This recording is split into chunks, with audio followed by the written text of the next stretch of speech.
Teachings of Lord Caitanya, the Golden Avatar, a treatise on factual spiritual life by His Divine Grace, A.C. Bhaktivedanta Swami Prabhupada, founder Acharya of the International Society for Krishna Consciousness. Chapter 28, Relationship with the Supreme Lord. Lord Caitanya rejected the statement cited by Ramananda Rai from the Vishnu Purana because the Lord wished to reject a class of philosophers known as Mimamsakas. The followers of Karma Mimamsa philosophy teach that God is subject to one's work. Their conclusion is that if one works nicely, God is bound to give good results. Thus, from the statement of the Vishnu Purana cited by Ramananda Rai, one might conclude that Vishnu, the Supreme Lord, has no independence but is bound to award a certain kind of result to the worker. Such a dependent God becomes subject to the worshipper, who accepts the Supreme Lord as both impersonal and personal, as he wishes. Actually, the Karma Mimamsa philosophy stresses the impersonal feature of the Supreme Absolute Truth. Because Lord Caitanya did not like such impersonalism, he rejected it. Quote, "Tell me if you know something beyond this conception of the Supreme Absolute Truth," Lord Caitanya said. Ramananda Roy understood the purpose of Lord Caitanya, and, after stating that it is better to give Krishna the results of fruitive activities, he quoted a verse from the Bhagavad Gita, 9:27. Yat karoshi yad ashasi, yad juhoshi dadasi yat tapasyasi konteya, tat kurushva mad arpanam. Quote, "O son of Kunti, whatever you do, whatever you eat, whatever you sacrifice, whatever you give away, and whatever austerity you undergo to achieve some goal, everything should be dedicated to my service," unquote. There is a similar passage in Srimad Bhagavatam 1:236, which states that one should submit everything, all the results of the fruitive activities one performs with body, speech, mind, senses, intelligence, soul, and modes of nature, to the Supreme Personality of Godhead, Narayana. Lord Caitanya, however, also rejected this second statement, saying, quote, "If you know of something higher, state it," unquote. Offering everything to the Supreme Personality of Godhead, as enjoined by the Bhagavad Gita and Srimad Bhagavatam, is better than impersonally making the Supreme Lord subject to our work. But it is still short of surrendering to the Supreme Lord. A worker's identification with material existence cannot be changed without proper guidance. Such fruitive activity will continue one's material existence. A worker is simply instructed here to offer the results of his work to the Supreme Lord. But there is no information given to enable one to get out of the material entanglement. Therefore, Lord Caitanya rejected his proposal. After having his suggestions rejected twice, Ramananda proposed that one should forsake his occupational activities altogether, and by such detachment rise to the transcendental plane. In other words, he recommended complete renunciation of worldly life. To support this proposal, he cited evidence from Srimad Bhagavatam 11:1132, wherein the Lord says, quote, "In the scriptures I have described the ritualistic principles and the way one can become situated in devotional service by giving them up. That is the highest perfection of religion," unquote. Ramananda also quoted Lord Krishna's similar statement in the Bhagavad Gita 18:66. Sarva dharman parityajya mam ekang sharanam vraja ahang twang sarva papebhyo moksha yishyami ma shuchaha. Quote, "Give up all kinds of religiousness and just surrender unto me, the Supreme Personality of Godhead.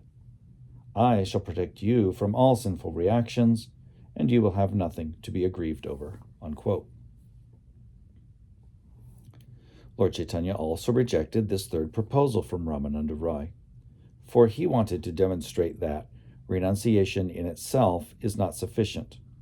There must be positive engagement. Without positive engagement, the highest perfectional stage cannot be attained. Generally, there are two kinds of philosophers in the renounced order of life. The goal of one is nirvana, and the goal of the other is the impersonal Brahman effulgence. Such philosophers cannot imagine that they can reach beyond nirvana and the Brahman effulgence to the Vaikuntha planets of the spiritual sky. Because in simple renunciation there is no conception of material planets and spiritual activities, Lord Caitanya rejected this third proposal. Ramananda Roy then cited more evidence from the Bhagavad Gita, 1854. Brahma Bhuta Prasannatma Na Shochati Na Kankshati Sama Sarveshu Bhuteshu Mad Bhaktin Labhate Param. Quote, when by cultivation of knowledge a person realizes himself to be non-different from the Supreme Absolute Truth, he becomes joyful and is freed from all kinds of lamentation and material desires. At that time, he perfects his Brahman realization by seeing everyone on the same spiritual level. Such Brahman realization can elevate one to the transcendental stage of devotional service. Unquote.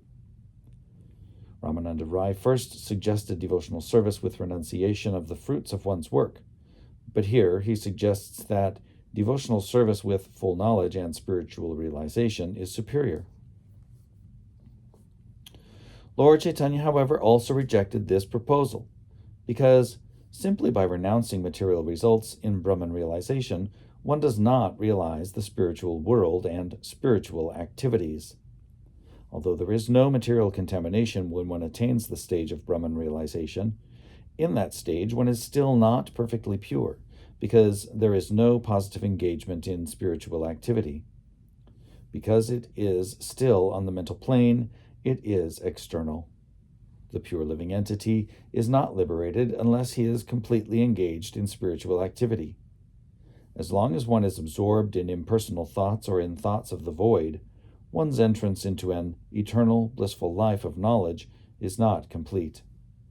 When spiritual knowledge is not complete, one will be hindered in his attempt to cleanse the mind of all material variegatedness. Thus, impersonalists are frustrated in their attempts to make the mind void by artificial meditation. It is very difficult to void the mind of all material conceptions. In the Bhagavad Gita 12.5, it is stated that those who indulge in such impersonal meditation find it very difficult to make spiritual advancement.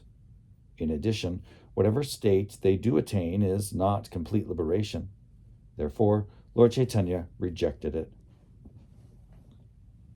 After his fourth proposal was rejected, Ramananda Roy said that devotional service rendered without any attempt at mental speculation or cultivation of knowledge is the highest stage of perfection. To support this view, he gave evidence from Srimad Bhagavatam 10.14.3, wherein Lord Brahma tells the Supreme Personality of Godhead, Jnane prayasam udapasya namanta eva, jivanti san mukha ritang bhava diya vartam, stane stitaha sruti gatang tanu vang manobir, ye yasho jita jito pyasi tais tri lokyam. Quote, my dear Lord, one should give up monotheistic speculation and the cultivation of knowledge altogether. He should begin his spiritual life in devotional service by receiving information of your activities from a realized devotee of the Lord. If one cultivates his spiritual life by adhering to these principles and keeping himself on the honest path in life, then, although your lordship is never conquered, you become conquered by the devotee following such a process. Unquote.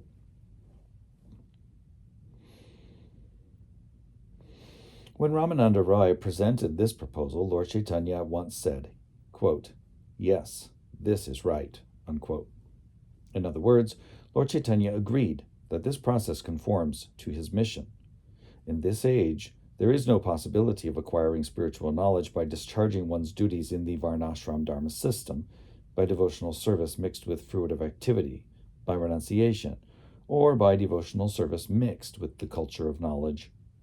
Because most people are fallen, and because there is no time to elevate them by a gradual process, the best course, according to Lord Caitanya, is to let them remain in whatever condition they are in, but to engage them in hearing of the activities of the Supreme Lord, as those activities are explained in the Bhagavad Gita and Srimad Bhagavatam.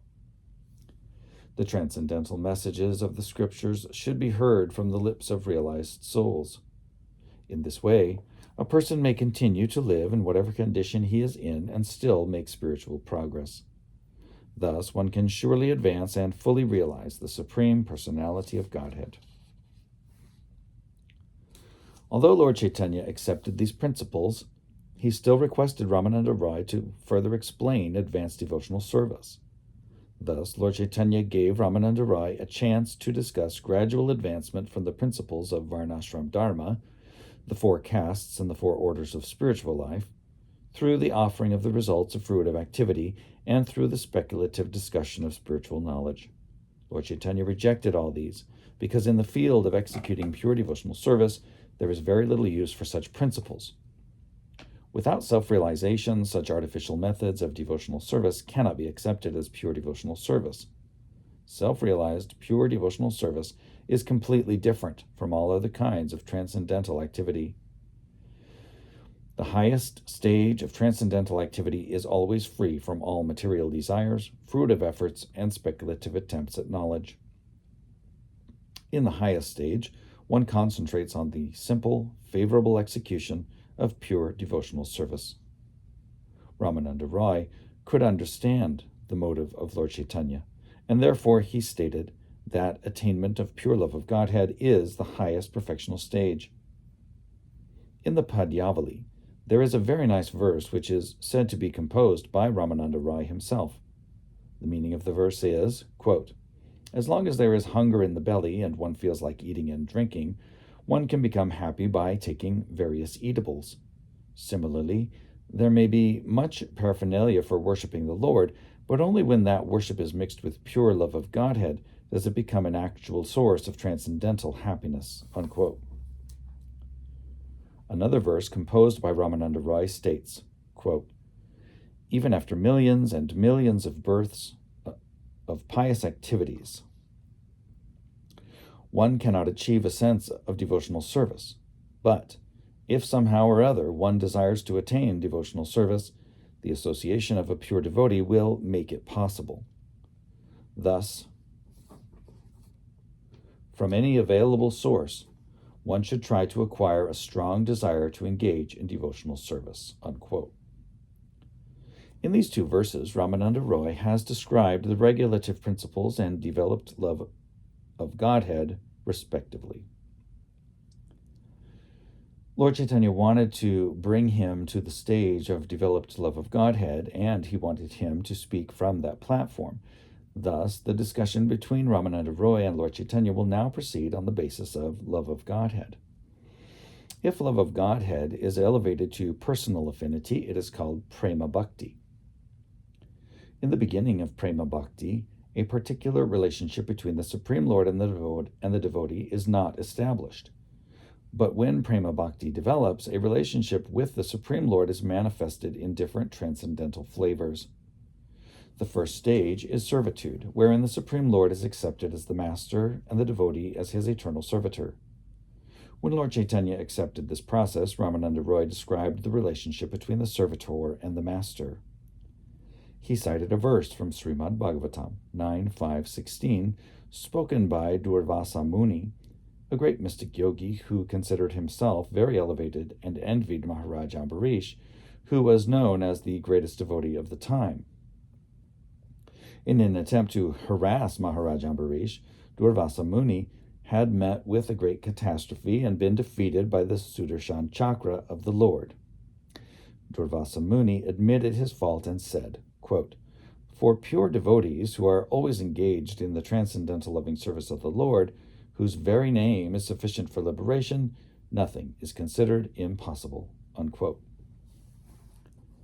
In the Stotra Ratna 43, Jamanujacharya writes, quote, "My Lord, those who keep themselves independent of your service are helpless. They work on their own account and thus receive no support from superior authority. Therefore I long for the time when I shall engage fully in your transcendental loving service without any desire for material satisfaction and without hovering on the mental plane. Only when I engage in such unalloyed devotional service will I enjoy actual spiritual life." Unquote. Upon hearing this statement, the Lord requested Ramananda Roy to go still further.